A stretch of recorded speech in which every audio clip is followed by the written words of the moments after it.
નમસ્કાર વિદ્યાર્થી મિત્રો, ફિઝિક્સ વિષયના આજના વિડિયો લેક્ચરની અંદર આપ દરેક વિદ્યાર્થીઓનું સ્વાગત છે। આજે આપણે ચુંબકત્વ અને દ્રવ્ય એની અંદર આગળ વિદ્યુત સ્થિત વિદ્યુત શાસ્ત્ર અને ચુંબક એ બંને વિશેની સામ્યતા, બરાબર, બંને વચ્ચે કઈ કઈ સામ્યતા રહેલી છે, બંનેની આપણે સરખામણી છે એ કરવાની છે। આમ તો આપણે ચેપ્ટર ચાલુ કર્યું ત્યારથી જે કઈ પદો આવે છે એની આપણે સાથે સાથે સરખામણી કરતા જઈએ છીએ, છતાં અહીંયા સુધી આપણે જે કઈ ભણ્યા છે, બરાબર, જે કઈ રાશિઓ અંદર આવી છે એ દરેકની આપણે સરખામણી છે અહીંયા બે ટેબલ દ્વારા છે કરવાની છે। આ બધું છે આપણે સ્થિત વિદ્યુત શાસ્ત્રની રાશિઓ અને આ બધું છે ચુંબકત્વની જુદી જુદી રાશિઓ, બરાબર, એને સમાન દર્શાવવામાં આવી છે। ચલો તો જોઈએ હવે વન બાય વન દરેક સામ્યતાઓ। પહેલા વિદ્યુત વાળા ચેપ્ટરની અંદર એટલે કે સ્થિત વિદ્યુત શાસ્ત્રની આપણે અંદર જે કઈ ક્ષેત્ર આવતું એ ક્ષેત્રને આપણે વિદ્યુત ક્ષેત્ર એવું નામ આપ્યું, બરાબર। કોઈ વાહક તાર હોય તો એની આજુબાજુ જે ક્ષેત્ર રેખાઓ રહેલી હોય છે એને વિદ્યુત ક્ષેત્ર આપણે કહીએ છીએ। તો વિદ્યુત ક્ષેત્ર રેખાઓની ભૌમિતિક રજૂઆત અથવા તેની ભૌમિતિક વાસ્તવિકતા આપણે જોઈ શકતા નથી, વાસ્તવિક આપણે એ રેખાઓ જોઈ શકતા નથી। જ્યારે ચુંબકની અંદર ચુંબકીય ક્ષેત્ર હોય છે તો એ ચુંબકીય ક્ષેત્ર રેખાઓ આપણે જોઈ પણ શકીએ, બરાબર। દાખલા તરીકે આપણે પ્રયોગ જોઈએ તો કોઈ પેપર હોય એની ઉપર આપણે લોખંડનો ભૂકો ભભરાવીએ અને નીચે આપણે ચુંબક રાખીએ, બરાબર, તો ચુંબકની ચુંબકીય ક્ષેત્ર રેખાઓ મુજબ આ જે લોખંડનો ભૂકો છે એ કોઈ ચોક્કસ ભૌમિતિક આકારમાં ગોઠવાઈ જાય છે, તો ત્યાં આપણે એની ચુંબકીય ક્ષેત્ર રેખાઓ છે આપણે જોઈ શકીએ છીએ, જ્યારે વિદ્યુત ક્ષેત્ર રેખાઓ એ રીતના જોઈ શકતા નથી। તો ચુંબકત્વ વાળા ચેપ્ટરની અંદર કયું ક્ષેત્ર આવશે? ચુંબકીય ક્ષેત્ર આવશે। તો અને સાયક્લોટ્રોનની રચના જોઈએ એમાં પણ આપણે જોઈએ કે એમાં વિદ્યુત અને ચુંબકી બે ક્ષેત્રની આપણે જરૂર પડતી હતી। હવે આગળ સરખામણી કરીએ બંનેના સૂત્રની, તો વિદ્યુત ક્ષેત્રનું સૂત્ર શું આવે? તો kq ના છેદમાં r², k ની જગ્યાએ આપણે 1/4πε0 મૂકીએ, કારણ કે અહીંયા આપણે μ0 ની સરખામણી આપણે 1/ε0 સાથે કરવી છે, બરાબર, 4π ની સરખામણી 4π સાથે, એટલા માટે k ની જગ્યાએ આપણે શું મૂકશું? 1/4πε0 q ના છેદમાં r²। વિદ્યુત ક્ષેત્ર કોના કારણે ઉત્પન્ન થાય છે? તો વિદ્યુત ભારના કારણે ઉત્પન્ન થાય છે। જ્યારે ચુંબકીય ક્ષેત્ર તો આ પ્રવાહ ખંડના કારણે, એટલે પ્રવાહ ખંડ સાથે સરખામણી કોની થઈ શકે? વિદ્યુત ભારની થઈ શકે, બરાબર। તો આ 4π સાથે સરખામણી આપણે 4π ની કરીએ તો વધ્યું શું હોય? તો 1/ε0 હોય જાય, અહીંયા μ0 હોય જાય, એટલે કે 1/ε0 ની સરખામણી આપણે કોની સાથે કરી શકીએ? μ0 સાથે કરી શકીએ, અને અહીંયા r² છે તો અહીંયા પણ r² આવશે। જો અહીંયા તમારે r હેટ ની જગ્યાએ r સદિશ લખવો હોય તો અહીંયા r ઘન થઈ જાય, બરાબર, કારણ કે r હેટ એકમ સદિશ એટલે ઉપર સદિશ નીચેનું મૂલ્ય આવશે તો ફરી પાછો એક r આવે એટલે r નો ઘન થઈ જાય, પણ અહીંયા આપણે r હેટ મૂક્યા તો શું આવશે? r², કારણ કે આપણે સરખામણી r² ની કોની સાથે કરી છે? r² સાથે, એટલે એક બીજું આપણે પદ મળ્યું 1/ε0 ની સરખામણી μ0 છે।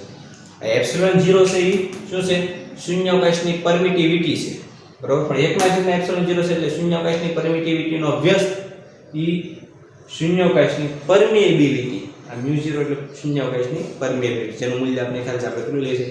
4π × 10⁻⁷, બરાબર, તો એ μ0 સાથે સામ્યતા ધરાવે છે। ત્યારબાદ આપણે વાત કરીએ જુદા જુદા ભાગ આગળ વિદ્યુત ક્ષેત્ર, તો પહેલા સૌપ્રથમ અક્ષ ઉપરનું વિદ્યુત ક્ષેત્ર, તો અક્ષ ઉપર વિદ્યુત ક્ષેત્રનું સૂત્ર આપણે શું ધાર્યું હતું? તો 2kp ના છેદમાં r ઘન, પણ k ની જગ્યાએ 1/4πε0 લઈએ તો 2p ના છેદમાં 4πε0 r ઘન। આવું સૂત્ર આપણે સોલેનોઇડ અથવા તો ગજિયા ચુંબક માટે છે ચુંબકીય ક્ષેત્રનું મળ્યું, બરાબર, તો એ શું મળ્યું હતું? તો μ0 ના છેદમાં 4π 2m ના છેદમાં r ઘન। અહીંયા આપણે જોઈએ કે આગળ સરખામણી કરી એ પ્રમાણે આ 4π ની સરખામણી 4π સાથે, આ 1/ε0 ની સરખામણી μ0 સાથે, બરાબર, આ 2 ની સરખામણી 2 સાથે, r ઘન ની સરખામણી r ઘન સાથે, તો વધ્યું શું? તો અહીંયા p વધ્યો ને અહીંયા m વધ્યો। આ p છે અને આપણે શું કહે છે? તો વિદ્યુત ડાયપોલ મોમેન્ટ, તો એમ આમાં શું આવે છે? ચુંબકીય ડાયપોલ મોમેન્ટ, એટલે વિદ્યુત ડાયપોલ મોમેન્ટ p એના બરાબર 2a, એની જગ્યાએ ચુંબકીય ડાયપોલ મોમેન્ટ m એની જગ્યાએ 2l qm, બરાબર। અહીંયા qm છે ધ્રુવમાન છે અને અહીંયા q છે વિદ્યુત ભાર છે, બરાબર, તો અહીંયા ધ્રુવમાન સાથે પણ એની સરખામણી કરી શકીએ। ચુંબકીય ડાયપોલ મોમેન્ટ બીજું પણ આપણે આગળ સૂત્ર જોઈ ગયા કે NIA, n આટ આવે તો NIA, ખાલી એક આટ હોય તો I × A, તો એ પણ ચુંબકીય ડાયપોલ મોમેન્ટનું સૂત્ર છે। ત્યારબાદ વિષુવ રેખા ઉપર વિદ્યુત ક્ષેત્ર અને ચુંબકીય ક્ષેત્ર, બરાબર, તો જેમ આપણે અક્ષ ઉપરના બેયના સમાન મળે છે એમ વિષુવ રેખા પરના પણ બંનેના સમાન મળશે, બરાબર। અહીંયા માઈનસ k kp ના છેદમાં r કરે. બરાબર. અહીંયા જો ઋણ નિશાન એટલા માટે આવે છે વિદ્યુત ક્ષેત્ર અને ડાયપોલ મોમેન્ટ વિષુવૃત્ત રેખા પર છે પરસ્પર વિરુદ્ધ દિશામાં આવતી છે. બરાબર. એટલે નિશાની માઈનસ આવતી હતી એ આપણે આગળ ભણી ગયા. તો ડાયપોલ મોમેન્ટની સરખામણી ચુંબકીય ડાયપોલ મોમેન્ટ સાથે. તો આના આધારે ડાયરેક્ટલી પણ આપણે લખી શકીએ. આ કઈ તારે એવું નહોતું આપણે બરાબર ડાયરેક્ટલી લખ્યું તો આના ઉપરથી ડાયરેક્ટ સીધું આવે. આ રીતે બંનેના વિષુવૃત્ત રેખા પરના વિદ્યુત અને ચુંબકીય ક્ષેત્રના સમીકરણો પણ આપણે સામ્યતા ધરાવતા જોવા મળે છે. ત્યારબાદ ટોર્ક. બરાબર. કોઈ ગૂંચળા ઉપર લાગતું ટોર્ક ચુંબકમાં આપણે જોયું હતું. બરાબર. આમાં વિદ્યુત ડાયપોલ ઉપર લાગતું ટોર્ક. તો વિદ્યુત ડાયપોલ ઉપર લાગતા ટોર્કનું આપણે સૂત્ર મળ્યું ટોર્ક બરાબર P ક્રોસ E અથવા તો P sin θ. P cross E અથવા તો એને શું લખી શકીએ P sin θ. જો એનું મૂલ્ય લખવું હોય તો અહીંયા P ની જગ્યાએ આમાં m આવે અને E ની જગ્યાએ B આવે તો આપણે જો કદાચ મેળવ્યું ન હોય તો ડાયરેક્ટ પણ લખી શકીએ P ક્રોસ E ની જગ્યાએ શું આવે આમાં m ક્રોસ B આવશે અથવા તો mb sin θ આવશે. એટલે ટોર્કના સૂત્ર પણ બંને એકબીજા સાથે સામ્યતા ધરાવે છે. ત્યારબાદ વિદ્યુત સ્થિતિ ઊર્જા. તો સ્થિતિ ઊર્જાનું સૂત્ર આપણે વિદ્યુતના કિસ્સામાં શું જોયું હતું તો -p ડોટ E અથવા તો -p cos θ. બરાબર. -p.e અથવા મૂલ્ય કેવું તો -p cos θ. તો એમ ચુંબકની અંદર સ્થિતિ ઊર્જાનું સૂત્ર એ પણ આપણે હમણાં જ થોડાક સમય પહેલા જ લેક્ચરની અંદર જોયું. u બરાબર શું મળતું હતું આપણે -mb cos θ અથવા તો -m.b.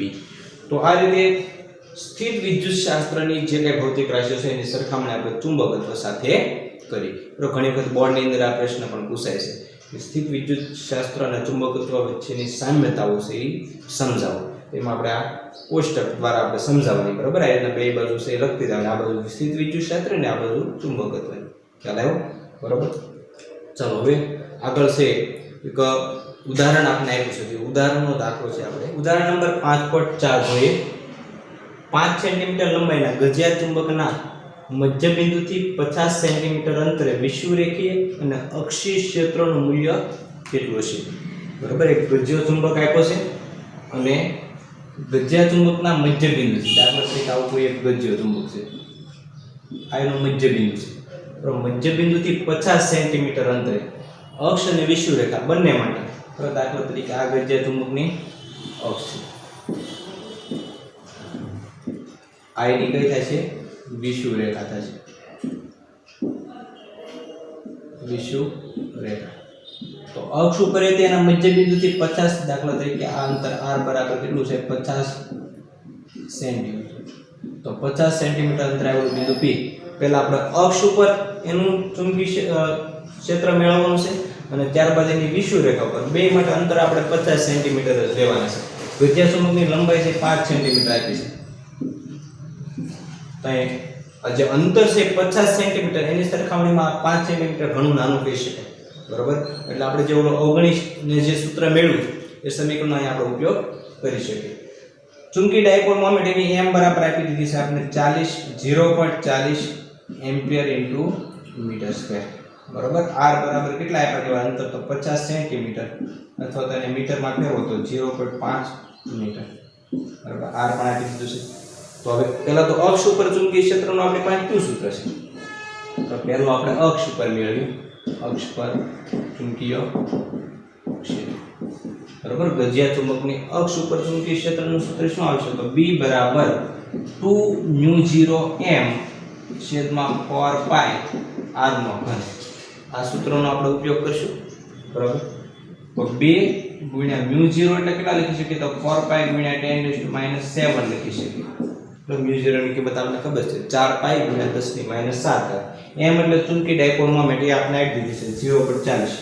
એની જગ્યાએ 0.40 મૂકી દો અને છેદમાં 4π અને r નો ઘન તો અહીંયા અંતર આપણે આપ્યું છે 0.5 મીટર. તો 0.5 મીટરનો ઘન. બરાબર. 50 સેન્ટીમીટર આપ્યું તો 50 સેન્ટીમીટરને આપણે મીટરમાં ફેરવીએ તો 50 ભાગ્યા 100 કરીએ તો એટલે 0.5. તો 0.5 નો ઘન. ચલો હવે આપણે આનું સાદું કેલ્ક્યુલેટરની મદદથી આપીએ. બરાબર. પહેલા તો 4π ને કેન્સલ કરી દઈએ. જે કંઈ પદ બચ્યા છે હવે એનું આપણે કેલ્ક્યુલેટરની મદદથી સાદું રૂપ આપીએ તો ચુંબકીય ક્ષેત્ર આપણે 3.2 ગુણ્યા 10 - 7 ટેસ્લા જેટલું મળશે. બરાબર. અક્ષ ઉપર ગજિયા ચુંબકની અક્ષ ઉપર ચુંબકીય ક્ષેત્ર આપણે કેટલું મળશે 3.2 ગુણ્યા 10 - 7. હવે આના આધારે આપણે વિષુવરેખા ઉપર મેળવવું છે. બરાબર. વિષુવ રેખા પર ચુંબકીય ક્ષેત્ર. તો વિષુવ રેખાનું આપણી પાસે શું સૂત્ર છે? તો B બરાબર μ0 m ના છેદમાં 4 પાઈ r નો ઘન. એટલે કે ટૂંકમાં જે આ ચુંબકીય ક્ષેત્ર મેળવ્યું એનું સીધું અડધું છે એમ પણ કહી શકાય. હવે આપણે કદાચ કિંમત ન મૂકી, બરાબર, કારણ કે આની કરતા અડધું જ હોય હંમેશા આનું ચુંબકીય ક્ષેત્ર. એટલે ડાયરેક્ટલી આપણે અહીંયા જે કઈ જવાબ મળ્યો અડધા કરી નાખીએ. 3.2 ના અડધા કરશો એટલે 1.6 ગુણ્યા 10 ની -7 રહેશે. બરાબર. તો આ આપણને એની વિષુવ રેખા આવે. બરાબર, વિષુવ રેખા એટલે આ વિષુવ રેખા ઉપર આવેલું બિંદુ 50 સેન્ટીમીટર દૂર આવેલા બિંદુ એક ચુંબકીય ક્ષેત્રનું સૂત્ર આપણને મળ્યું. બરાબર, માત્ર આપણે ખાલી સૂત્ર આવડતા હોય તો ખાલી કિંમત મૂકીને જવાબ મેળવી શકીએ. ચલો હવે આવો જ એક સ્વાધ્યાયની અંદર પણ દાખલો આપ્યો છે, તો એ દાખલો પણ આપણે જોઈએ. બરાબર, હમણાં જે આપણે ઉદાહરણ જોઈએ ટાઈપનો જે દાખલો છે, એક નાના ગજિયા ચુંબકની મેગ્નેટિક મોમેન્ટ 0.48 જૂલ પ્રતિ ટેસ્લા. બરાબર, મેગ્નેટિક મોમેન્ટ એટલે ચુંબકી ડાયપોલ મોમેન્ટ થાય. તો એ આપણને આપી દીધી છે m બરાબર 0.48 જૂલ પ્રતિ ટેસ્લા અથવા તો એમ્પીયર ઇન્ટુ મીટર સ્ક્વેર. બરાબર, બે એકમ સમાન જ છે. તો આપણે એની ચુંબકી ડાયપોલ મોમેન્ટ આપી દીધી છે. ચુંબકના કેન્દ્રથી 10 સેન્ટીમીટર અંતરે, કેન્દ્રથી જે અંતર છે એ આપણને r બરાબર કેટલા આપ્યા છે? 10 સેન્ટીમીટર અથવા તો 0.1 મીટર પણ લખી શકીએ. બરાબર, તમે મીટર સેન્ટીમીટર ને મીટરમાં ફેરવશો તો 0.1 મીટર. અહીં નાના ગજિયા ચુંબક કીધું છે. ચુંબક નાનું છે, એની સરખામણીમાં અંતર વધારે છે. બરાબર, એટલે આપણે સૂત્રનો ઉપયોગ કરી શકીએ. તો ચુંબકની અક્ષ ઉપર અને વિષુવ રેખા, બરાબર, બે જગ્યાએ અક્ષ ઉપર અને વિષુવ રેખા ઉપર ચુંબકીય ક્ષેત્ર મેળવવાનું છે, એનું મૂલ્ય મેળવવાનું છે અને દિશા પણ મેળવવાની છે. તો સૌપ્રથમ આપણે આકૃતિ દોરીએ, કારણ કે દિશા મેળવવા માટે આપણે આકૃતિની જરૂર પડશે. બરાબર, દાખલા તરીકે નોર્થ આ સાઉથ. ચુંબકીય ક્ષેત્ર રેખાઓ આપણને ખબર છે કે નોર્થ થી સાઉથ તરફ હોય. બરાબર, નોર્થ થી આમ સાઉથ. બહારના વિસ્તારમાં કેવું તો નોર્થ થી સાઉથ.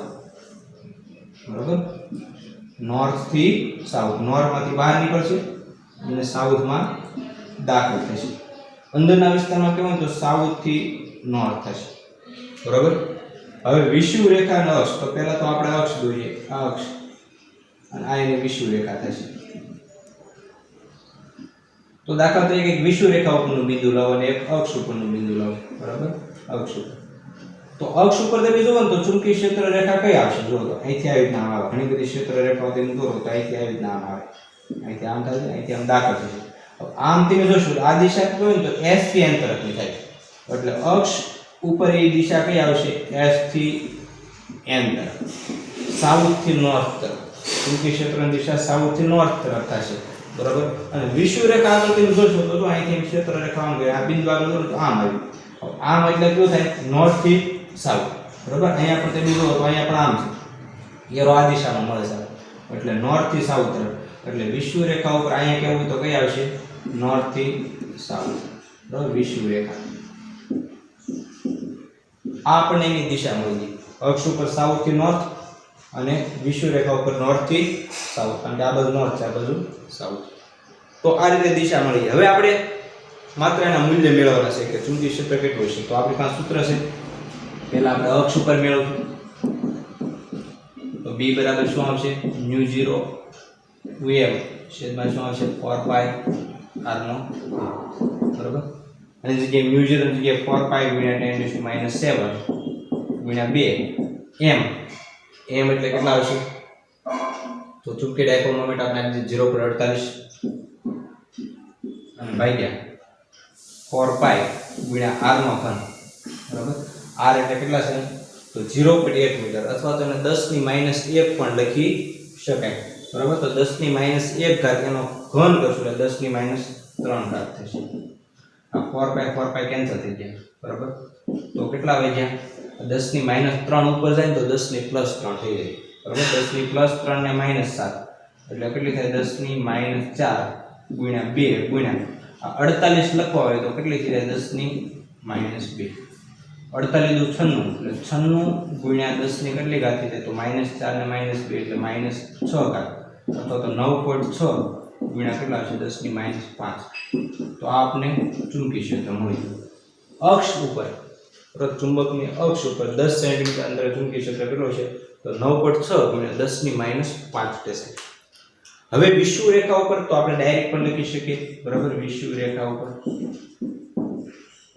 વિષુવ રેખા ઉપર b બરાબર શું આવશે μ0m છેદમાં 4πr નો ઘન અને એ આપણને ખબર છે સૂત્રમાં જોઈએ તો આની કરતાં અડધું છે બરોબર એટલે સીધું જ આપણે આનું જે ચુંબકીય ક્ષેત્ર મળ્યું એની કરતાં અડધું કરી નાખીએ એટલે 9.8 4.8 કેટલી થાય 10⁻5 તો આ રીતે આપણે વિષુવરેખા ઉપરનું પણ ચુંબકીય ક્ષેત્ર મળી બરોબર અક્ષ ઉપરનું મળે એટલે વિષુવરેખાનું એની કરતાં કેટલું થાય અડધું થાય આ આપણે ખાસ દિશાઓ પણ યાદ રાખશું બરોબર દિશાઓ તો ડાયરેક્ટલી યાદ ન રહે તો શું કરવાનું હવે આકૃતિ દોરવાની યાદ રાખવાનું કે બહારનો વિસ્તાર હોય તો નોર્થ થી સાઉથ તરફ અને અંદરના વિસ્તારમાં સાઉથ થી નોર્થ તો અક્ષ દોરવાની તો ત્યાં ક્ષેત્ર રેખાઓની દિશા આપણે અહીંયા એરો જોશું તો નોર્થ સાઉથ થી નોર્થ તરફ મળે છે અહીંયા જો તો એરો આમ આવશે બરોબર એનો મતલબ છે કે નોર્થ થી સાઉથ તરફ મળશે બરોબર અહીંયા અક્ષ છે તો કઈ આવશે સાઉથ થી નોર્થ તરફ અહીંયા શું આવશે નોર્થ થી સાઉથ તરફ તો આ રીતે ચુંબકીય ક્ષેત્રનું મૂલ્ય અને દિશા બંને વસ્તુ આપણે મેળવી ચલો આજના વિડીયો લેક્ચરમાં મિત્રો આટલું